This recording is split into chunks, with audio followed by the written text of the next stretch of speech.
here in the background to help answer any of your general or technical questions that you have.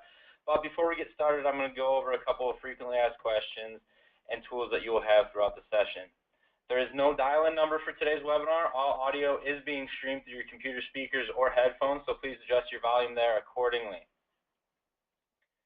You can submit questions or technical issues by clicking on the questions icon labeled here at that top arrow.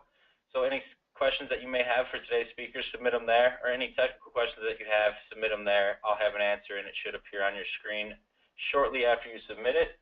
You can download a PDF of the slide deck right now by clicking on the handouts icon marked here by that bottom arrow.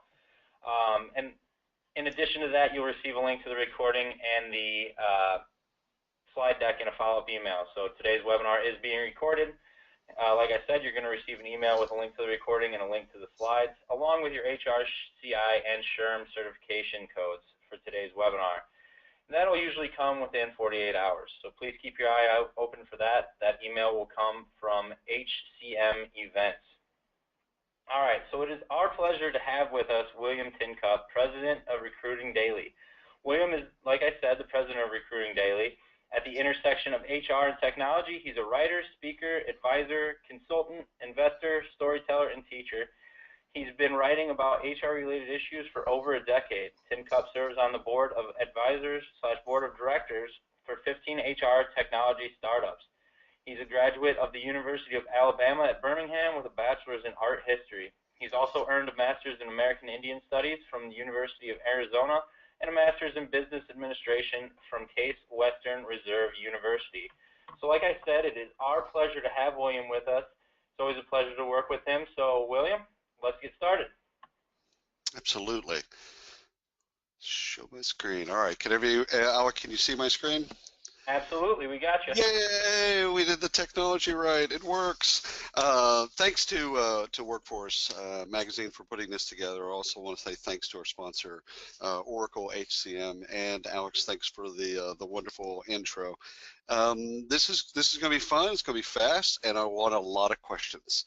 And so, without any further ado, let's see.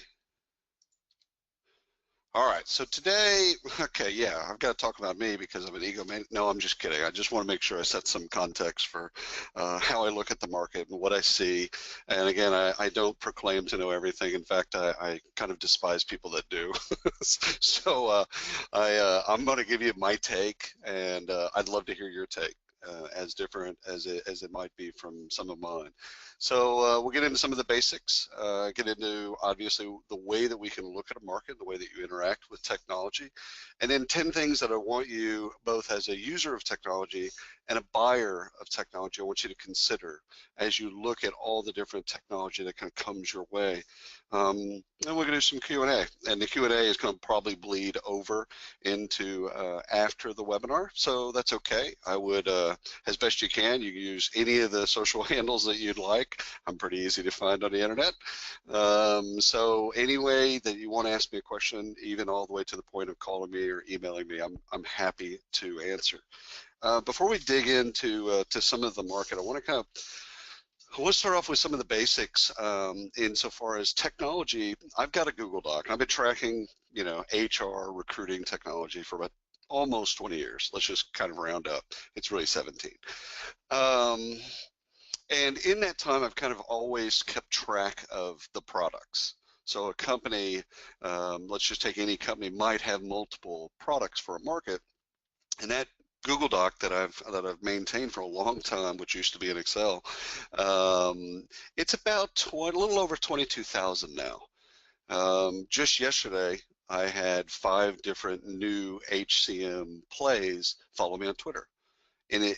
So I want you to kind of think about all the world's oceans combined and think about how many different options you have available to you for all the different things that could happen, all the way from sourcing to outplacement. And again, you're probably only going to care about some of the front end stuff like talent acquisition, which that's cool. But even within talent acquisition, it's usually the most innovative in its space, talent acquisition in general. And the other thing I'd like to say is staffing. It's kind of like the redheaded stepsister of recruiting and HR tech. insofar as there's not a lot of vendors that solely focus on the staffing market. And I would dare to say that most of them don't really understand the staffing market. And you know, you have obviously you have plays like Bullhorn, wonderful play, dominant play, both front office and back office, has a great ecosystem. They pretty much get the staffing market. But you have a lot of other folks that don't get the staffing market, probably to the point where they don't understand it, but also they never really marketed to it. So there's a lot of tools out there that you might not be privy to because they're not marketing to you, they're not going after you, and you're not paying attention to them because you have a job to do. So there's some things that might be going on in the future where you might want to try some of these applications. I would start with until they tell you that they've got, let's say, 50 staffing clients. I would assume that almost any technology that comes to you probably doesn't understand the staffing market. So get them to prove that they kind of understand. Because one of the things that happens on the technology side that's different corporate to staffing is corporate, they can be one-to-one. So if General Motors is a client, General Motors has an instance and they can have several users, but it's General Motors and that's it, it's one-to-one. Whereas in most staffing instances, it's one-to-many. Whereas you have, 100 clients, you've got to be able to go into one instance and be able to manage all of those clients. So their technology might not be set up that way, and more importantly, their pricing and billing might not be set up that way. And then, yet there's another issue, generally speaking, with staffing firms, is that they want it white labeled. They want the technology not to be splattered with a bunch of other brands that's not their own. And so that's yet another kind of issue to get past, but those are pretty easy to navigate.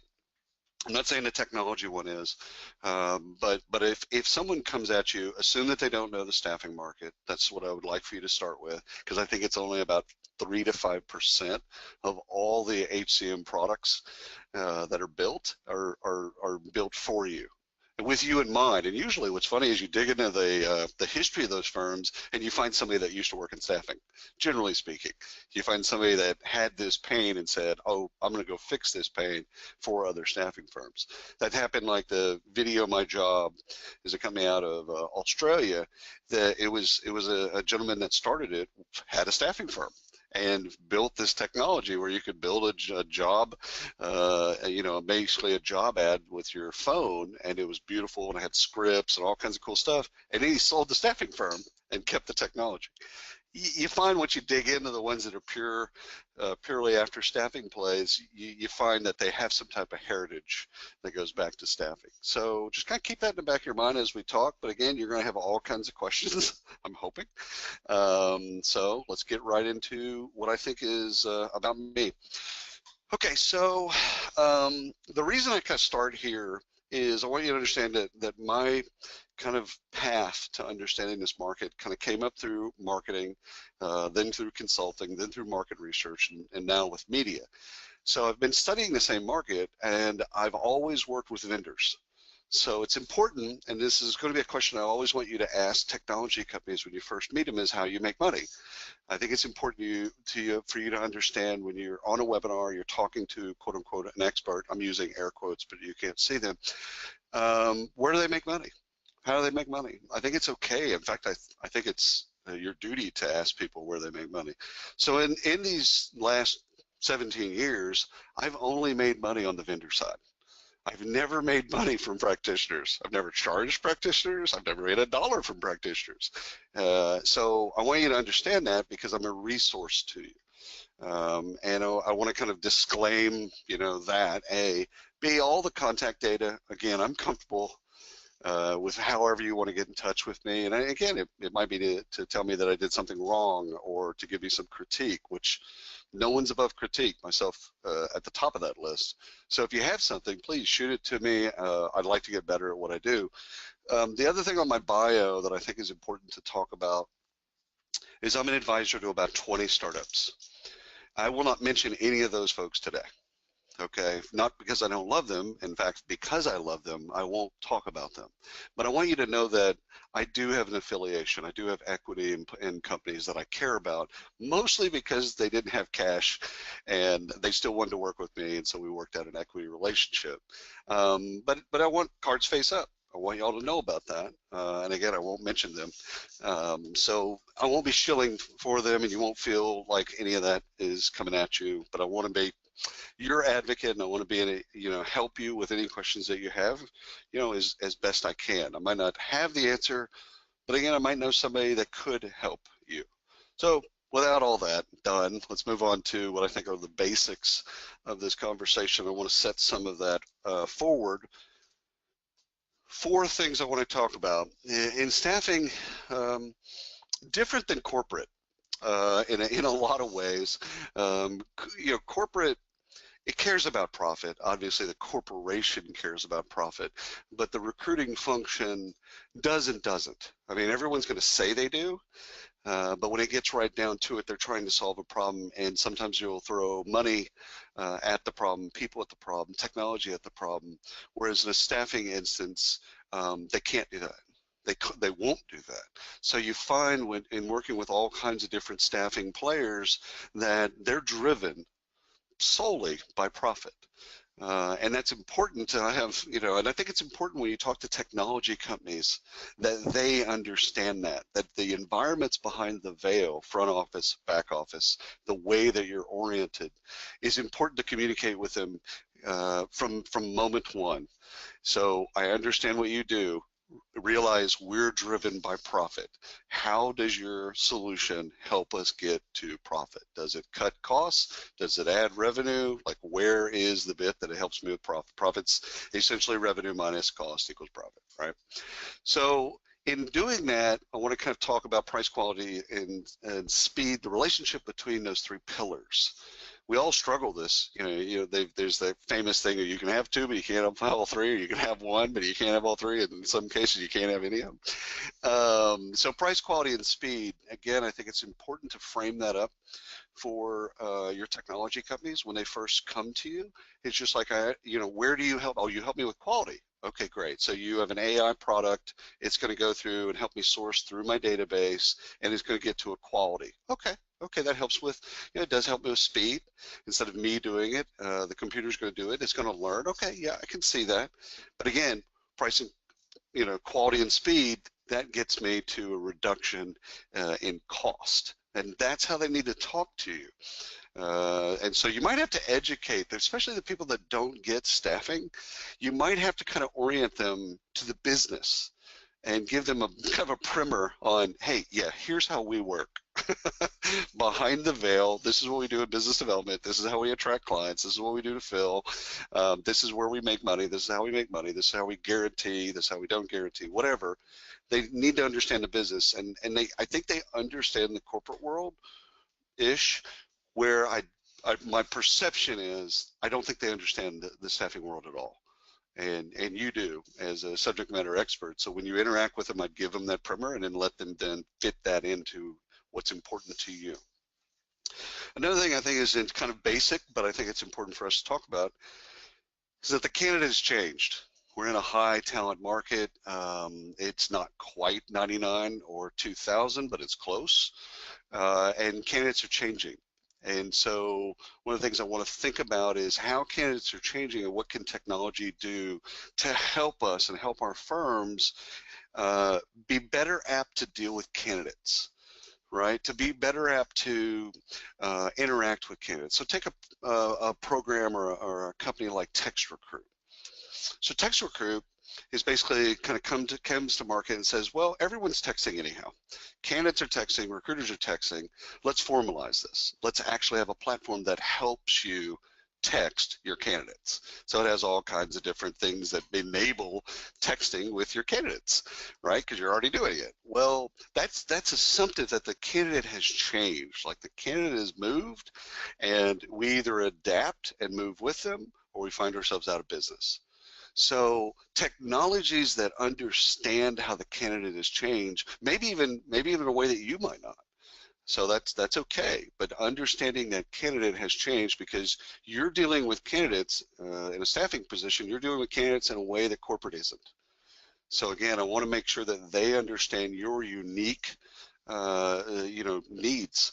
And sometimes you might have to drive that conversation. And, hey, listen, when we actually have an open position, this is what we have to do. This is where 2 years ago we did it this way. Now we have to do it this way. Can your technology enable that? Can your technology, again, putting it back in the frame, does you make me higher quality? Do you lower the price? Do you help me get there faster? Like, what does your technology at the end of the day do? And if it doesn't do any of those three, it's a non-starter, right? And if it's one, that's good, but not great. So I want to kind of talk, a little bit about the candidate, how the candidate is driving change in our industry. On the corporate side, I would tell you it's driving a conversation around internal mobility and skills development that corporate recruiters have not had to face ever. And I think on the staffing side, it's probably doing a little bit of that too. You're probably getting a little bit of that, like, okay, this is cool, what's next? Or, okay, this is cool, how are they going to develop me? But probably not to the point of corporate. But the candidates are changing. We know that. Now it's a matter of, does technology help us or hinder us in the ways that candidates are changing? Next thing is process versus technology. Where most of the techno nerds get this wrong is that they think that technology somehow solves all your problems, and it doesn't. And I would tell you that in your recruiting process, the way that you've got all of your processes, far more important are your process than your technology, because you can lay inferior technology on top of a superior process and still get there. You can't do the opposite. Okay, so if you only have so much time in a week, and you're wondering, like, Will, should I do demos and look at technology, or should I go back and look at my process, hire a consultant, re-engineer a process? I'm always going to err on the side of, go get your process right. If you don't feel like it's right, it's probably not right. If you haven't looked at it in 3 years, yeah, it's probably not right.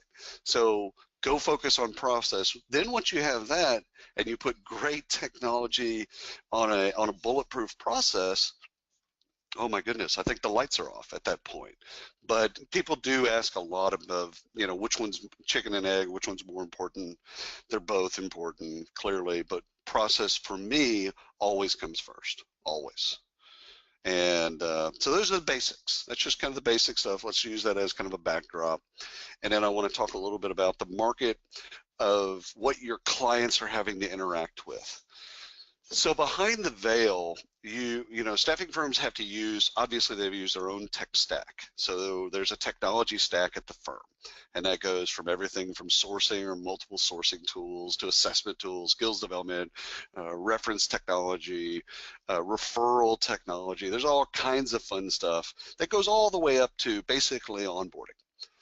But behind the veil, there's yet another another world of technologies. And it's the world that's usually bifurcated by core and talent management. So everything you do is going to be interacting with their technology. So your technology stack and their technology stack, unless you're using their technology to recruit for them, which of course is the case in some situations, you've got this other technology stack to contend with, because what we're trying to get out of is double and triple and quadruple data entry. And that's why data that's passed easily from your sourcing to CRM, CRM to ATS, ATS to onboarding, onboarding to payroll and benefits, onboarding to performance management, and kind of keep going forward.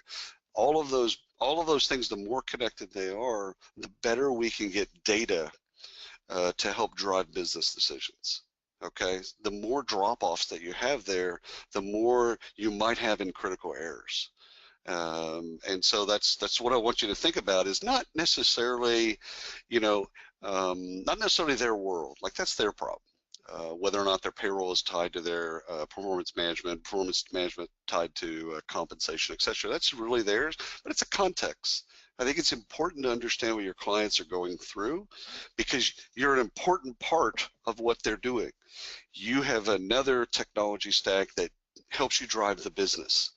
And that technology stack, I want to talk a little bit about that, but I wanted to start off with, okay, lay of the land.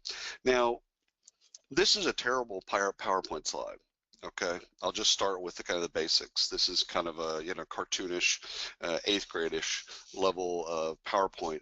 Problem, I guess the upside downside to this is is about as good of a framework for HR technology that's readily available on the internet. I built this, so blame me. A. B, there's nothing better on the internet. And that's a struggle for everyone in HR because there is no one HR tech stack. There's no one right way to do it, and there's no one that has kind of the same technology stack as someone else. They all kind of came up differently. They're built differently. They're all kind of unique snowflakes as it relates to their technology stack. So no one's done a lot to actually build this model of saying, here's what you need. When you're a 100-person firm, you need these 5 technologies. When you're a 150-person firm, you need these 6 technologies.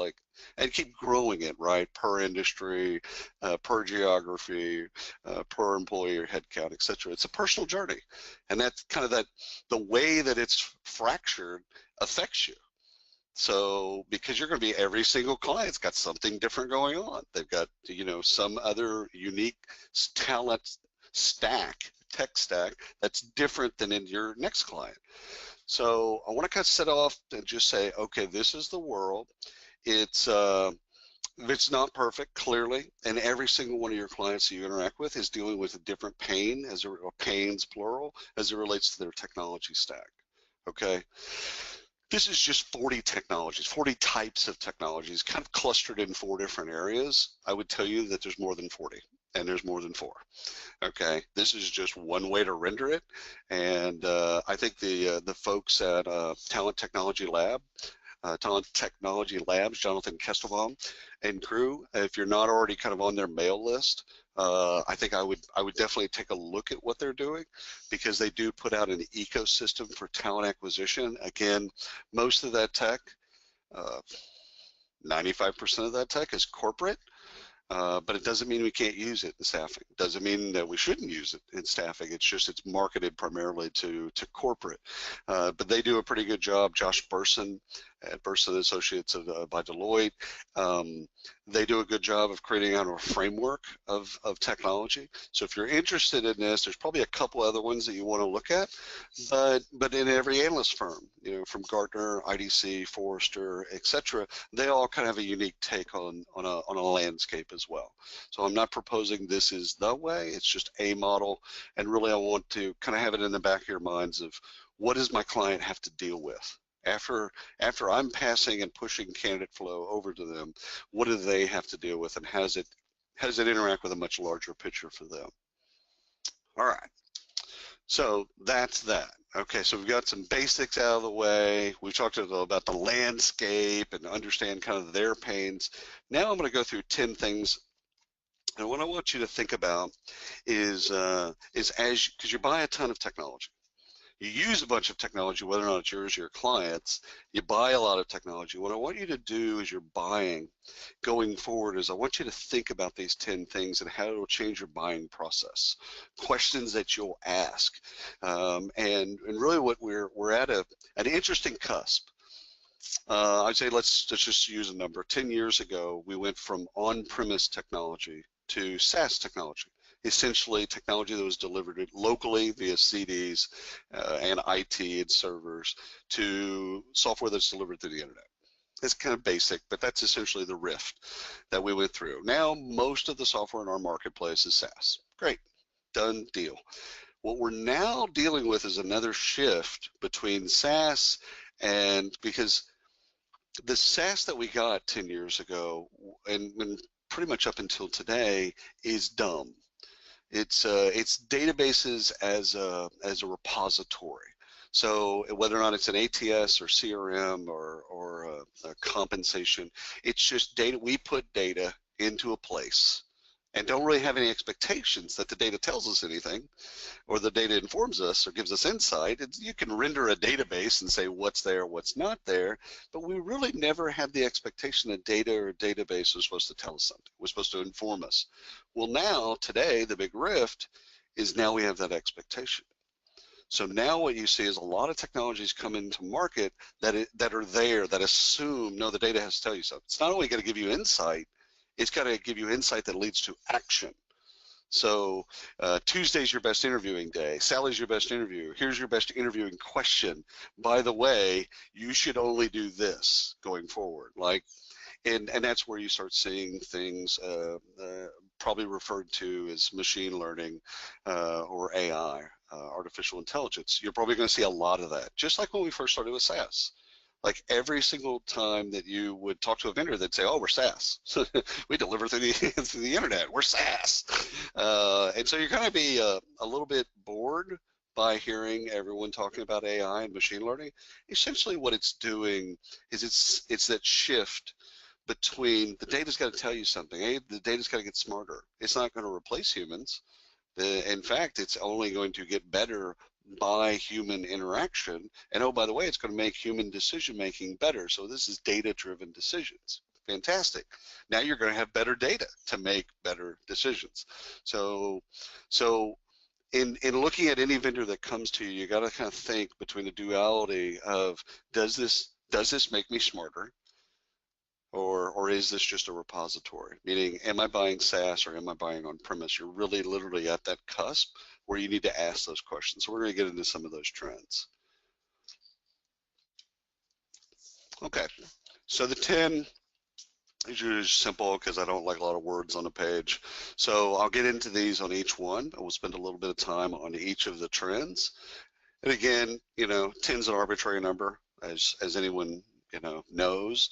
It could have been 15, it could have been 20, it could have been 9. These are the 10 that I think are important for you as a buyer and consumer of technology to think about.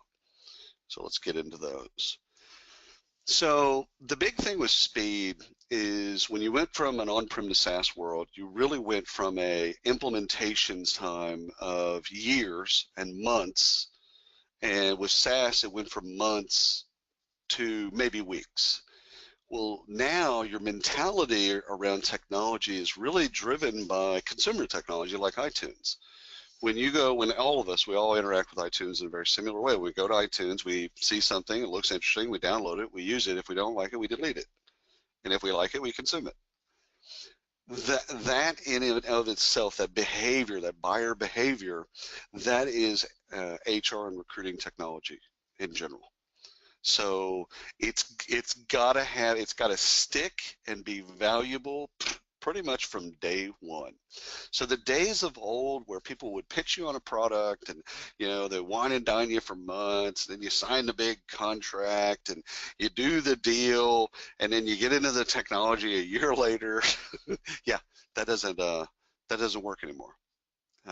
Maybe the largest companies with the biggest complexity, yeah, there might be still some of that, but most of it is our behaviors have changed, and the technologies have gotten faster. Or you don't need to do an implementation. You suck in some historical data, you tie it to a couple of things, you hit go, you start using the tech. And so I want you to think about that as you do a demo and as you look at technology. In the back of your mind, I want you to ask yourself, the question is, how fast do I see value? And it's almost like what you do when you pass over a candidate to one of your clients. You're thinking in the back of your mind on some level, it's how fast do they get to see value out of this candidate? That speed to value, that's what we need to be thinking about when we look at technology. So what is the speed to value? What does it look like? How fast do we get it? Are we still thinking in weeks? Are we still thinking in months or years? Yeah. If we are, it's probably not going to be technology that you should buy. Okay, it's that simple. I would say that it's probably going to be something where you buy older technology that never really pans out. So buy the newer things because of your behavior, because you're going to see the value. You also know how to make changes. Like, okay, what do we have to do to change what we're doing or change the technology to what we're doing, et cetera, so that we can get there faster. Again, speed, price, quality. So how fast we get in the applications is the first thing I want to touch base on. Second is, as I alluded to at the very beginning, is this technology making me smarter? So predictive is essentially taking data and rendering a kind of a forecast of what will happen or what should happen or what might happen. So around the corner, it looks like this. And any date, any interaction with technology going forward, it has to have some element of predictive. So you'll see a lot of language around predictive analytics and predictive this and predictive that. I think that stuff's good for us because it's starting the process for our understanding of, okay, this isn't a simple game of buying technology and putting data into a place. We now want the data in the databases and the connection of technologies to tell us things that we didn't know, connect dots that we couldn't see, inform us with both insight and the insight hopefully leading to an action. Okay, so I want technologies that you interact with. This is a question. Like, this is one of your buying questions, is how does this application predict? How does it make me smarter about what's about to happen? And so I want you to have that in the back of your mind every time you look at technology. From here forward, it's got to be one of the things that you ask every technology company that you interact with.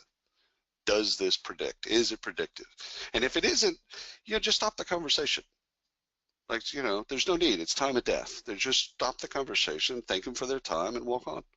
There's too many other applications in the world to then waste time, yours or theirs. If it doesn't do something that's predictive, it doesn't inform you, then you just move on. Period. You can even love them, but move on. So just as important as predictive, so predictive is standing at a dot looking forward. Reflective is standing at a dot and looking backward. And this is, from the human condition, this would be kind of our winter months when we kind of reflect on what just happened and possibly even kind of get an idea or think about what might happen in the next year. There's no dumb databases. We can't, going forward, we can't buy dumb databases. It's got to tell us on the predictive side, it's got to tell us what's going forward. On the reflective side, it's got to tell us what just happened. So over the course of the last 90 days, you've hired this many people. This number of people are now still on site and adding value. This number of people didn't make it. Changing the qualifications of this job looks like this. Like, it's got to tell us, inform us of what just happened, because we don't have time to look back. I'm speaking to the choir here. You just don't have time to go back and go, hey, what just happened? You need the technology to inform you and give you an insight into what just happened.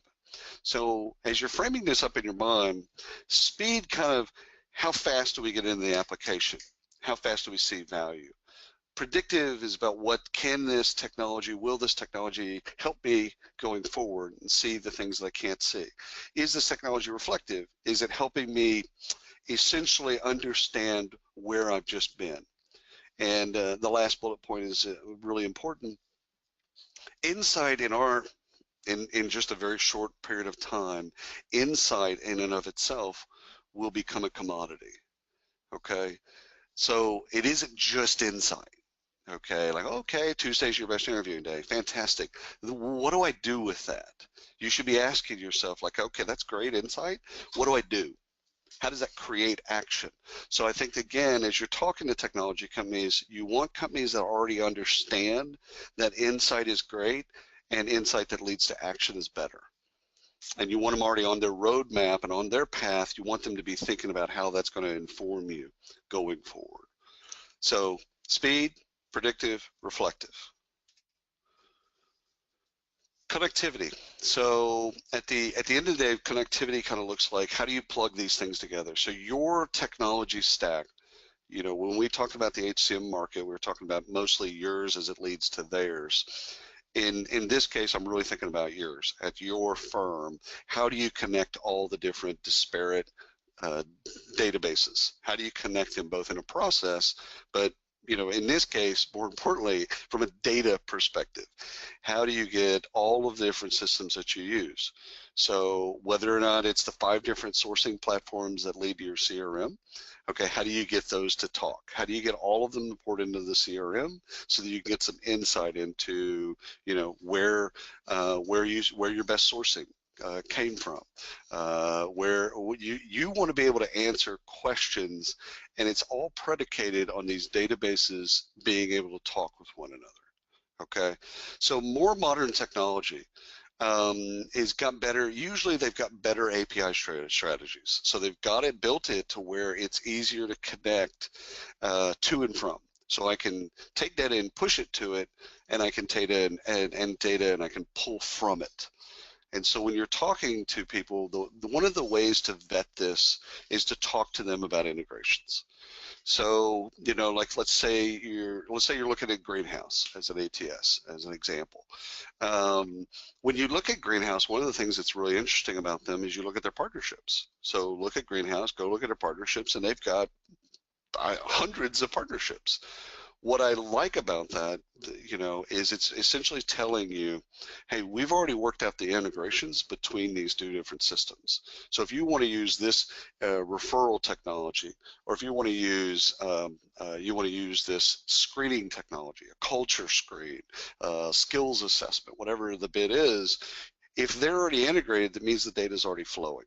They can already flow between the to and fro. And that's what you want. You want your entire technology stack to where it comes in one and it goes through all the different systems and comes out the other end. And that way, and again, none of this is perfect. No firms got all this nailed down.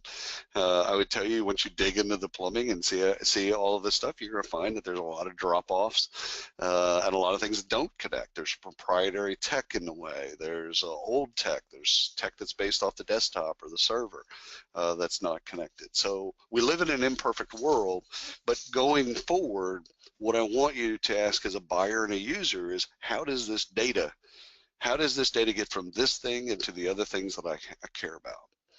And that's important on a lot of levels, but I would say that just basically it's important from a big data and insight perspective. Because if those things aren't connected, you can't really get true insight across the system. You might get pocketed insight inside one system or another. You know, inside the ATS you have insight, inside the CRM you have insight, inside sourcing you have insight, but not all the way across. And what you want greedily is you want to have that insight across all of your talent acquisition software. So that's connectivity and why you should be thinking about the thought and then asking every technology company these questions. So training, it's the best training is where you don't have to go to another place. So I'll explain it this way. Of days of old, there's kind of the concept of seminars. You know, we would all go to a classroom, you'd stand in front of the place, okay. And then LMSs kind of came about, and you'd go to the thing, log in to the LMS, and then go take a course and learn the thing. In software, the best learning happens when the user needs it in the software. Okay, so one of the questions I want you to ask, and the trends that are important here, is that how do they do training? Do they still do it in a way that says a classroom, like, okay, we're going to get everybody together, we're going to give you a PDF, a couple webinars, and then you're going to technically be trained? That's okay, like okay, I'll take it, but what if I'm right there and I'm sourcing and I've got a problem? Now, do I have to go to another place and go learn how to resolve that or go learn about that? You shouldn't have to. You should be able to, right there in the system, ask a question, and whether or not it's done narrative or audio or video or a combination of all, you should be able to be trained at the moment that you need the training. Not just at the moment, but in the place where you need the training. So I want you to ask those questions about training, because every user is unique. I mean, learning differences, learning styles, all the different things that kind of make us both similar and different. Everyone learns differently. And so to just throw kind of a one-dimensional learning in front of people and say, okay, we're going to give you this webinar library, ta-da! You know, you can learn. Yeah, that might help the people that learn via webinars. But what if you don't learn that way? Then you're SOL.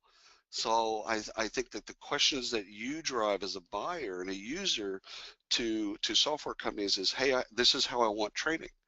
Do you do this?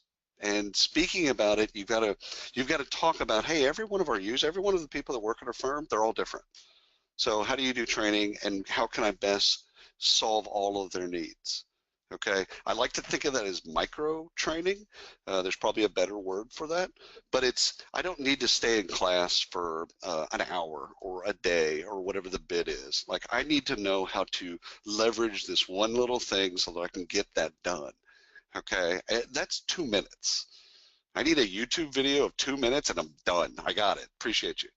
So think of training in much the same way inside the application. Okay. Responsive. This one you're probably already thinking about, but I want to make sure that you're armed with better things to think about. You want technology essentially to fit you and your users. So let's say at your firm you've got 100 recruiters. Okay, and some people are tablet folks, some people are desktop, mobile, some people work at home, like whatever the bid is. Some people are working off Wi-Fi, some people are got T1, whatever the bid is. You want the technology to fit you and your unique situation. So all of your recruiters, you want the technology to fit them. The days of old where technology was delivered in a certain way and you had to work that way, yeah, those days are over. We just got to stop that. And if you buy technology going forward where it forces you to work a certain way, that's actually on you. Okay, because there's many players out there that the technology is bendable. It's responsive design. It can work anywhere, or it's mobile first. So it works there, but it also works tablet and desktop. Great. Understanding how you like to work, what your users, how they like to interact with technology, that's going to be important, but more important is that it's flexible. The technology can work in many ways because, again, we're not all sitting at a desk, with a desktop with 2 or 3 monitors working in a certain way.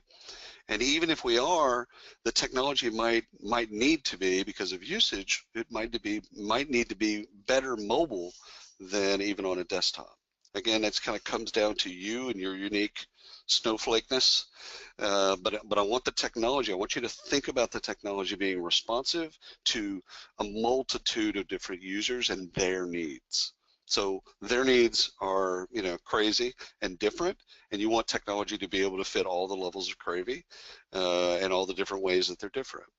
Okay, that's usually called responsive design from the technology perspective. But just make sure you drive the conversation when you're buying and testing and looking at technology. So technology being adaptable is critical for you because years ago, we would look at a process and we might address that process every couple of years. Now, people are looking at process, more in a quarter and monthly basis. How we do things with this particular client, and what can we do? Can we change this? Do I have to go change my process and then come back and change a bunch of the technology and the reporting? It's arduous. It's probably the reason that we avoid it is because it's just nothing but pain. Yeah. Okay. So the technologies that you buy in the future, and starting today, it's got to be flexible enough to where you can make the changes that you need to make. And the last bullet point, I want to explain what I was trying to convey there, is I'd rather you go with average technology. So, if we think about it in a grading scale, above average, average, below average, etc., I'd rather you go with average software that's flexible than above average software that's rigid. I think rigid is counter to your interest. So I think as a buyer and a user, I think you've got to think about your interest here. You want software to be bendable, more like bamboo, and being able to bend around the changes that you have to make when you have to make them. So if you're talking about changes that happen quarterly, monthly, weekly, daily, whatever, you want technology that can change quickly without you, without a ton of change orders, without a ton of interaction with the technology firms, things that you can change, things that you can do yourself. You want adaptable technology. because that's in your best interest, because you're going to be more adaptable in the future, and because candidates are changing, clients are changing, you're changing, everything's changing, it's happening faster. So you want technology that can bend with you as you bend. So that's adaptable. Modeling. Okay, so the best way to think of modeling is to think about, okay, clients, let's say they're hiring 1,000 people a quarter. They come to you and say, hey, looks like we just got a huge investment. We're going to start, we got to really ramp up hiring. We're going to go to Europe, and we need to be able to hire 5,000 people a quarter. Okay, so what does that do to you from a technology perspective? Like, what's the changes in your world? Not just people, not just kind of the old-fashioned, okay, we can throw more bodies at the problem, but what does it actually change for you? How many more assessments are you going to be doing? How many more background checks? How many more referrals and reference checks are you going to do? So modeling is important for you to be able to, like Salesforce.com lets you do this. A great example of a SaaS company that you can model changes. You can model, you can forecast. You can go in your instance, and you have a sandbox where you can make changes and actually try different things. Okay, we acquired this firm. Client just ramped up hiring by 180%. Like you can see it, current state versus future state, and then you can make the changes that are necessary. So I really want you to think about modeling from the perspective of this is going to give you ultimately better scenario planning. And right now the scenarios might be pretty simple, and that's okay. But again, what if you get dropped off in a place where the scenario isn't simple? How do you stay out of Excel? How do you stay out of pivot tables? And how do you stay off the wipe-off board, so that you could actually model this using data and technology? Okay, so that's modeling. I want you to ask the vendors, what's their take? What's their bid? How do they enable this? Ratings. Everything's being rated, right? You have an Uber rating. The Uber driver, they have a rating. Everything's got a rating. So now you have to think about what if we rate candidates? What if we rate our clients? What if our clients rate us? What if we rate the hiring manager? Think of a world where everything is rated. Okay, and the only reason I want you to think that thought is because I want you to think back to what are the people in that 100-person staffing person. I've put together a technology stack. Do they love the technology stack? Not do they use it, and not even are they held at gunpoint to use it, but do they love it? Because if they love it, what will happen is you'll get all the benefits of usage, and what you'll get is great engagement and morale as an added bonus. Okay, and that's really kind of the goal of all software, both singularly and then put together as a tech stack, is you want people to love it. Okay, and I know that might be on your mind, like, William, come on, you crazy? It's just technology. You don't have to love it. But turns out the technology that you use on a daily basis, be it both consumer, social, and tech, and the business technology, you use the technologies that you love far more than you use the ones that you don't. And that's your users as well. Okay, that's your staff as well. So when we're putting these things together, why don't we go ahead and try to orchestrate, better user adoption and better user sentiment, and to understand what they love and what they don't love. Okay, so think about how this is rated from the perspective of, I'm going to put these things together. What would they tell me that they love and don't love? What would the scores come back and look like? Okay, that's going to affect your buying decisions. So cleansing is all about data. And it's all about how does the system help you recognize errors in data. So questions I want you to ask all software providers that you interact with is like, okay, how do you help me in the data game? When data doesn't look right, does it just get passed through? Do I have to go cleanse it as a human being? Do I have to hire consultants to cleanse the data? Again, if data drives insight and insight drives action, then it's all predicated on great data or better than average data, right? So do the technologies actually help me cleanse the data? And if it don't, Okay, how do you cleanse the data? Is a question, that you've got to ask yourself, because again, you're going to be deriving insight, and insight's going to lead to action. You don't want to do that off faulty data. And so it's in your best interest to understand how data gets cleansed, how it gets better. All right, so I've got about 10 minutes left, and I know that I'm hoping that you have questions, and so I want to thank you, and then pass it back over to Alec, and see if we have any questions. All right, William. Yeah, we have a couple in here already, but if you have another one for William, please click on the question icon, type it in, and click submit. We're gonna start with one here, and this one comes from Paul. This one comes from Paul. Paul's question is, William, most of the big players that have cornered the market have completely inflexible software platforms. How do you balance the equation of a system that does most of the things you need versus using multiple platforms that actually drive value? Yeah, this is an age-old question of best of breed versus suite, and I think years ago, I think the question or the answer would have been suite. Just get all the data in one place, and I don't think that works for recruiters. So I'll just say it like I think it. I think that, yeah, if you get performance wrong, or if you get comp wrong, because maybe the technology isn't as great, that's terrible. However, it's not as terrible as recruiting. So I have the worldview that recruiting is the center of everything HR. If you get recruiting right, you get everything else it becomes a little bit easier for you. Whereas if you don't get outplacement right, or you fail in learning, yeah, that's critical. I mean, I get how important that stuff is, but it's not as important as recruiting. So what I tell recruiters, staffing, executive search, RPO, MSP, corporate, what I tell anyone that hires in recruiting, use the best technology that you can use. Don't settle.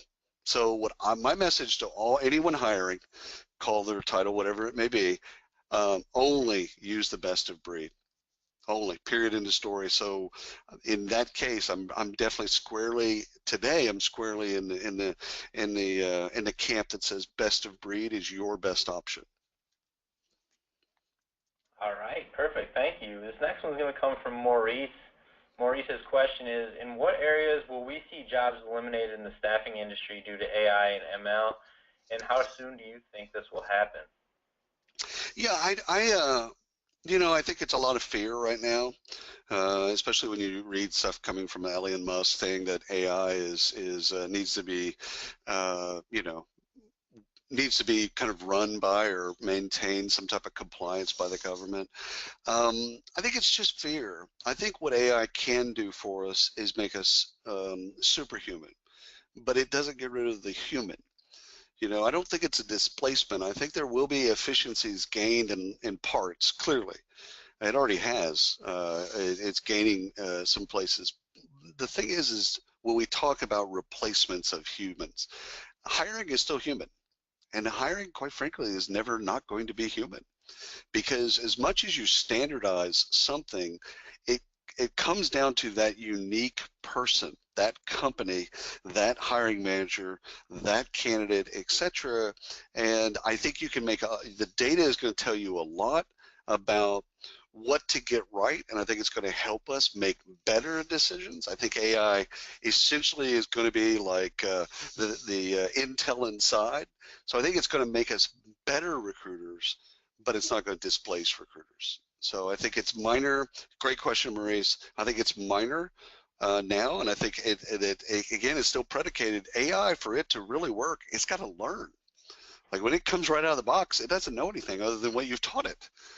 So it's over the course of time, it will get smarter, but will it get nuanced? And I think that's where human beings are safe. Okay, perfect. This one is from an attendee named Tamor. I apologize if I mispronounced that, but they're just looking for some information on the full definition of HCM. So they're just looking for a clarification on that. Sure. Human capital management, you could, and it is called sometimes HR and RecTech. or HR tech. Essentially, if you think of it like this, people, human talent are the ways that businesses interact with human beings. And in some ways, you can only have three relationships with a business. You're either a candidate, an employee, or alumni. So along that value chain, from, let's just say, sourcing to outplacement, from candidate to alumni, there's all kinds of different ways technology interacts with a human being, both as a candidate, as an employee, and as alumni. So what HCM generally says is that entire value chain is all the different ways that technology interacts with human beings. All right, thank you. This one's going to come from Vase. Would you be concerned with using technology which doesn't have an office in your country, especially with legal issues? Not at all. No, I think the benefit of buying software through the internet is that you don't have to have the office next door. You don't have to have it in your country. I mean, the legal issues is all about compliance. So if the technology is compliant, again, if it's not compliant, it's kind of a non-starter. So there's two parts of the question. Do you care if the software company is in your country? A. B, do you care if the software is compliant with your local employment laws? You care about the latter, not the former. All right. We're going to go to another one from Paul. Paul's question is, linked to AI, what we know is it will change the skills we need to recruit. Do you have any insight of what the key skills required may be and how, as recruiters, we can start to build for this? Oh, that's great. Great question, Paul. I think, so again, it's the hard sciences. So what's really interesting, we were talking about it pre-show, is the advertising being both an art and science. Well, recruiting has been historically, like most of HR, an art. You kind of know what questions they ask. You kind of have a feel for the candidate. You kind of have a feel for where you're going to place them in the culture, and so a lot of that is being informed now with data and science. So think of everything STEM related, Paul. So science, technology, engineering, and math. The hard sciences are coming to a theater near us. That's happening. That actually has been happening for a while. That's happening. Now, how do we, as essentially more or less soft sciences people, how do we interact with that? How do we both get the art and the science? Is it going to be all science? No. Is it going to be all art? No. It's a blending of the two. So I think the skills really come down to the hard sciences. You can kind of think of coding and math and statistics and things like that will actually help us understand more about the science part of what we do, not necessarily the art of what we do. All right. We're going to have one more quick one before we close this out today. And this is one from Maurice. And this one, I think we can take this as our last question. And this is, what are the biggest surprises that you expect to see in the next 3 to 5 years in staffing tech? Well, I don't think there's been a lot as it relates to virtual reality in our space. It's happening in other parts of the software world, but I think that virtual reality and training is something I think is going to be really interesting on how we onboard, how we train, how we put people in scenarios. So think of the scenarios that we do right now. We put people in a scenario, and it's usually kind of like an assessment. You're a bank teller, or somebody gives you a 20. What do you do? So it's that type of stuff.